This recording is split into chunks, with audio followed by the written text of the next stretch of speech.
What's up, ghouls and gals?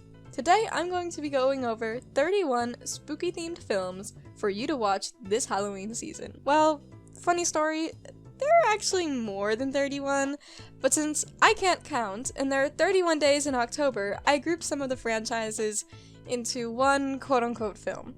This video will have 5 categories, and there are timestamps in the description so you can easily navigate to a certain category if you're looking for a certain type of film. And now, without any other shenanigans, let's get right into the films.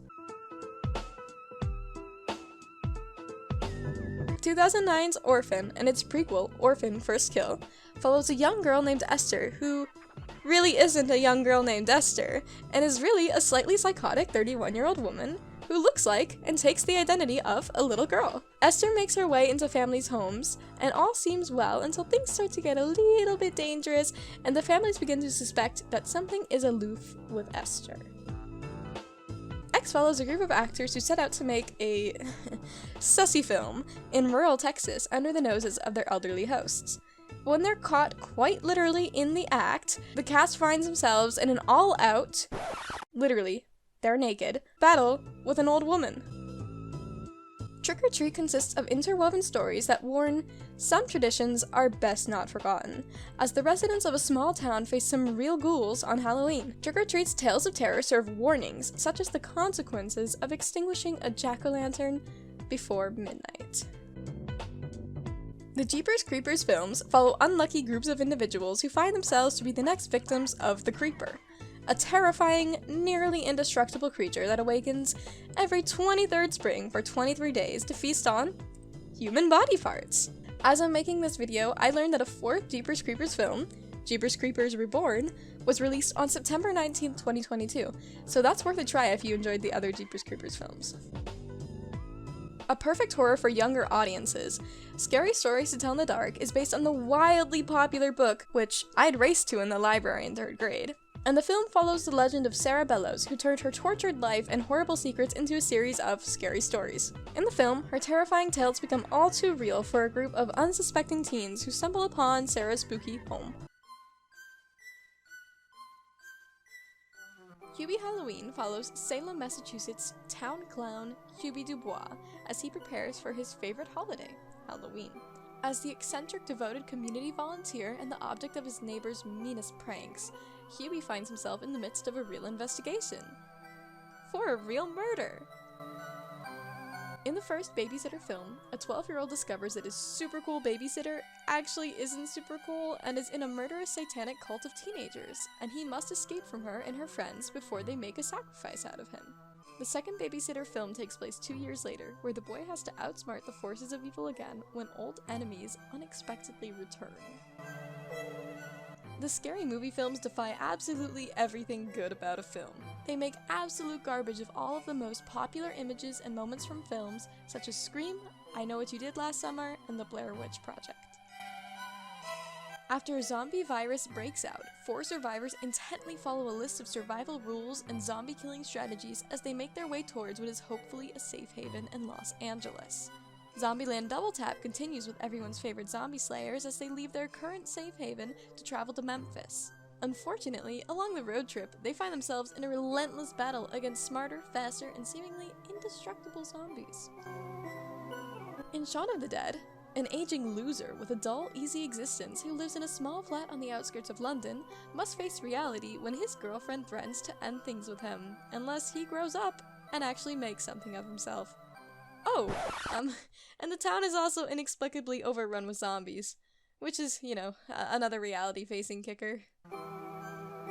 In Ready or Not, after marrying the man of her dreams at his family's luxurious estate, Grace learns of a catch to joining her husband's family. She must now play a silly little game of hide and seek until dawn, except her new in-laws are hunting her down with an assortment of deadly weapons. Mother. Oh, Mother. Mother is a film. It's certainly a film. A film that stars the one and only Jennifer Lawrence, who plays a young woman that is renovating and fixing her husband's house after a tragic house fire made him lose almost everything. The couple receives some strange visitors, and shortly after, things get wonky. Time doesn't pass normally, nothing happens logically, things turn really culty, and Jennifer Lawrence's character begins to freak the fuck out, just as my friends and I did while watching this film. The Ritual is a 2017 British horror film in which 4 university friends set out on a hike in the Swedish wilderness to honor their friend who had been recently killed in a robbery. After an unfortunate event puts the guys on the wrong path, they find themselves in an unsettling place where an ancient evil from a Norse legend stalks them. The Blair Witch Project is a classic found footage film that tells the tale of 3 film students who are collecting documentary footage about the Blair Witch, a legendary local murderer. But the project takes a frightening turn when the students lose their way in the woods and begin hearing horrific noises. Cabin in the Woods follows 5 college friends who arrive at a remote forest cabin for a vacation that turns into a nightmare. One by one, the friends fall victim to horrible creatures, but this isn't your typical cabin in the woods supernatural horror, and as the body count rises, there is more at work than meets the eye. One of my absolute favorite, scratch that, my absolute favorite horror trilogy or franchise at the moment has to be the Fear Street films that were released in the summer of 2021. Nothing beat the anticipation of watching each film on the day they were released, only to wait just 1 week before the next installment. The excitement of the films being released so closely together left everything fresh in my mind, and the overarching story that was tied together eloquently in the final film was beautiful. Now, to set my clear opinions to the side, the Fear Street trilogy follows the curse of Sarah Fear, a witch who cursed the town of Shadyside all the way back in 1666. Now, every couple of years, a horrible massacre occurs in Shadyside, and it's always the same story. The killer was a good person who just snapped. After 3 decades of this pattern, a group of teens decide to piece together the evidence and stop the witch's curse. I don't think I have to say much about this one. Everybody knows the classic slow and silent stalker Michael Myers, who racks up a hefty body count each time he's out on the loose. I'm sure you've watched at least one of the many films and reboots of the Halloween franchise, but this year I'd suggest watching the 2018 reboot and 2021's Halloween Kills, in anticipation of the release of Halloween Ends on October 14th. The Conjuring films follow paranormal investigators Ed and Lorraine Warren as they work to help people who are terrorized by dark presences. Each story follows a different case and investigation that Ed and Lorraine take on, and the stakes when dealing with these spirits, as you will see, are high. With the exception of the most recent, the Scream movies mostly follow Sidney Prescott as she struggles against a succession of murderers who all adopt the name and face of the famous masked killer, Ghostface. The Nightmare Before Christmas follows the Pumpkin King, Jack Skellington, as he becomes bored with his annual Halloween routines and stumbles upon Christmas Town, where he sees a new side of things. I'd suggest watching this film at the end of the season for the best Halloween to Christmas sort of mood transition. Monster House follows 3 quirky kids who discover that the neighbor's house is a living creature that isn't very friendly. Halloween is just around the corner, so the kids must find a way to destroy the house before innocent trick-or-treaters meet ghastly ends. The first time I watched this movie, it was an accident. My dad and I were trying to find Hotel Transylvania on this random unpopular streaming service. What we found instead was a cinematic masterpiece called Monster House. So we watched it, and it was the most beautiful movie I've ever seen. The animation is bad in a way that makes it good and more scary, and it's very relatable to teens, Gen Z, and all the Zoomers, because it's about these normal kids that have to deal with normal kid problems. The only exception is the human eating house that they have to deal with. In Coraline, a girl named, well, Coraline, explores her new home and discovers a secret door that leads to an alternate world similar to her own, as it has all of her neighbors, friends, and family. But everything there seems better. All is well until her other mother starts to get a little possessive, a little cray, a little psycho, but it's all good. 2005's Corpse Bride follows a young man named Victor and his fiancée Victoria. Their families have arranged their marriage, and though they like each other, Victor is nervous, so he practices his lines for the wedding in a forest, where he places the ring on a tree branch that becomes the hand of the corpse bride Emily, and she drags him to the land of the dead.